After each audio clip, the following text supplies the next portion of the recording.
Assalamualaikum warahmatullahi wabarakatuh. Sebelum saya memaparkan materi, terlebih dahulu saya memperkenalkan diri saya. Nama saya Nur Fauzia Pala. Saya dari Prodi Pendidikan Kimia Universitas Nusa Cendana. Materi yang akan saya sampaikan adalah pengertian dan aspek-aspek hakikat manusia. A. Pengertian hakikat manusia.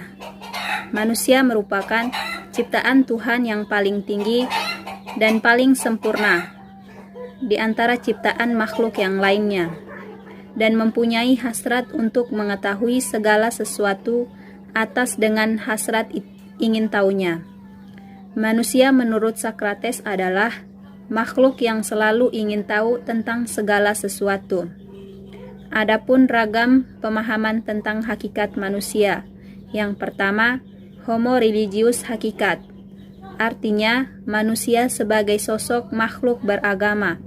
Yang kedua, Homo species. Artinya, manusia dipahami sebagai animal rasional, yaitu makhluk yang bijaksana dan dapat berpikir. Yang ketiga, Homo faber. Artinya, kemampuan daya pikir yang kuat. Yang keempat, Homo homunisius, artinya manusia sebagai makhluk individu yang memiliki jati diri. Yang kelima, manusia bukan dari primata atau kera. Yang keenam, manusia sebagai makhluk yang selalu gelisah dan bermasalah. Yang ketujuh, manusia sebagai makhluk etis dan estetik. Adapun pemahaman lain tentang hakikat manusia. Yang pertama, manusia sebagai makhluk monodualis, artinya keadaan yang terbagi dua atau terdiri dari dua bagian akan tetapi terikat satu pandangan. Yang kedua, manusia sebagai makhluk monopluralis, artinya makhluk yang menarik banyak unsur kodrat. Baik, kita masuk ke poin B, aspek-aspek hakikat manusia. Yang pertama, manusia sebagai makhluk Tuhan, artinya menjalankan kewajiban sebagaimana yang telah ditetapkan. Yang kedua, manusia sebagai kesatuan badan dan jiwa. Plato memandang bahwa manusia terdiri dari badan, tubuh, rohani, dan jiwa. Manusia memiliki dua elemen, yaitu esensi dan karakter yang berbeda. Yang ketiga, manusia sebagai makhluk individu, artinya satu kesatuan yang tidak dapat dibagi antara aspek badani dan rohaninya. Para filosof menyebutkan ada tiga pemahaman, yaitu 1. Materialisme, 2. Idealisme, 3. Dualisme. Baik, lanjut ke poin C, wujud sifat hakikat manusia. Keberadaan manusia sejak dari kelahirannya terus mengalami perubahan, baik secara fisik maupun psikologi. Manusia yang tergolong ke dalam makhluk hidup atau biotik memiliki akal budi dan potensi untuk terus dikembangkan. Konsep membina pendidikan yaitu 1. Kemampuan menyadari diri, artinya manusia berbeda dengan makhluk yang lain. Yang kedua, kemampuan bereksistensi, artinya manusia tidak dapat menembus atau menerobos dan mengatasi yang membelenggu dirinya.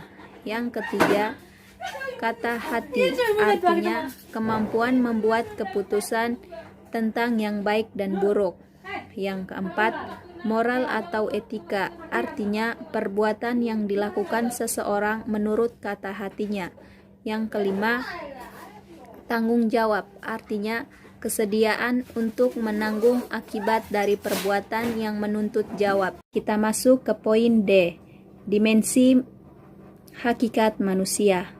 Manusia adalah makhluk berdimensi banyak, yakni dimensi keindividualan, dimensi kesosialan, dimensi kesusilaan, dimensi keberagaman atau religiusitas, dimensi kesejarahan atau historis, dimensi komunikasi, dan dimensi dinamika. Yang pertama, dimensi keindividualan. Manusia adalah satu kesatuan yang tak dapat dibagi antara aspek jasmani dan rohani. Yang kedua, dimensi kesosialan. Manusia itu pada dasarnya adalah makhluk yang mampu bermasyarakat, memiliki kecenderungan untuk bekerja sama, bergotong royong, dan saling tolong-menolong. Yang ketiga, dimensi kesusiaan atau molaritas. Manusia memiliki dimensi molaritas sebab ia memiliki kata hati yang dapat membedakan antara baik dan buruk.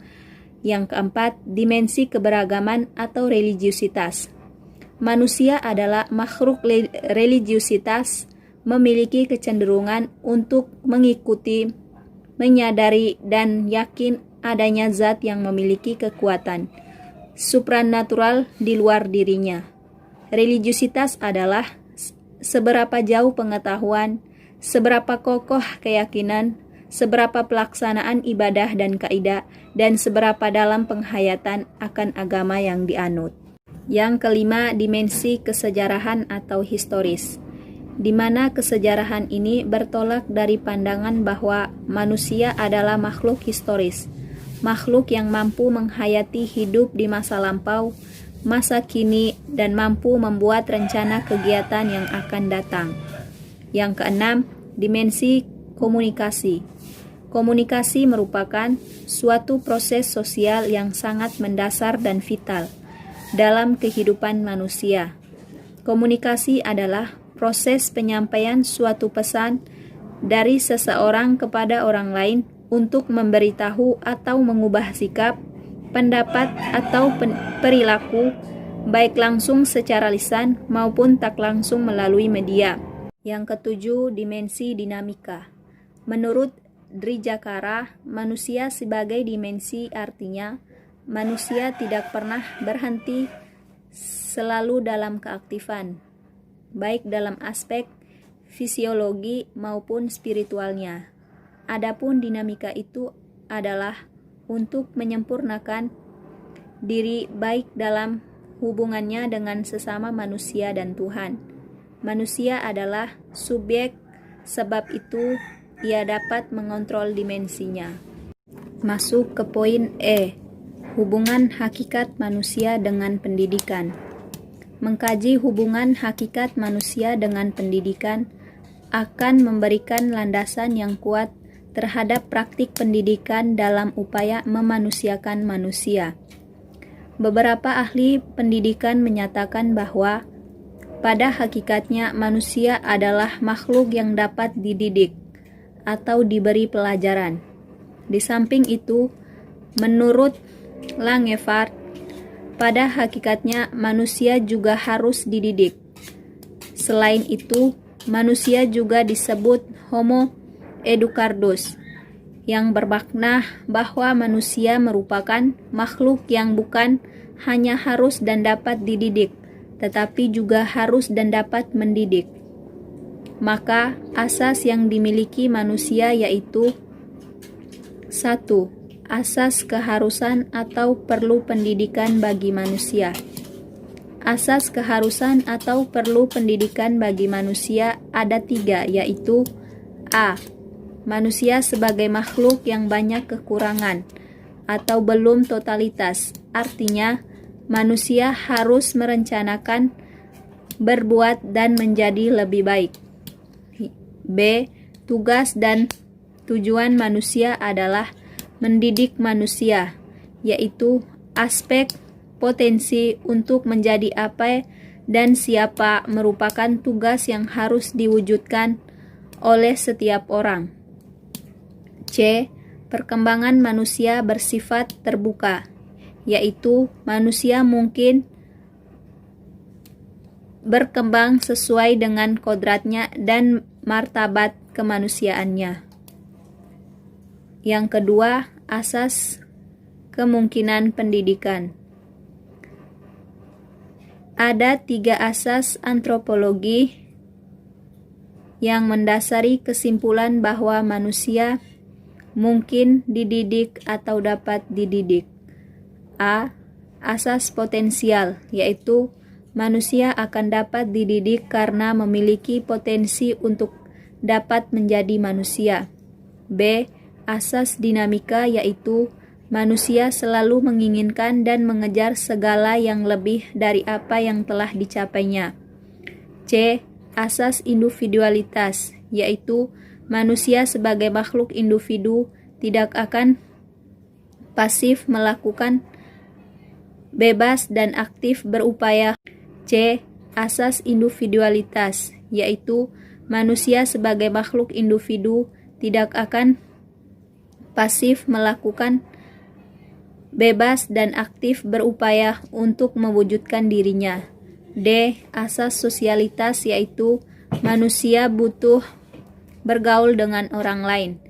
E. Asas molaritas, yaitu manusia memiliki kemampuan untuk membedakan yang baik dan tidak baik, membedakan yang baik dilakukan atau tidak baik dilakukan. Baik, terima kasih. Sekian dari pemaparan materi saya.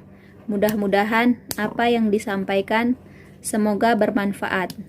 Wassalamualaikum warahmatullahi wabarakatuh.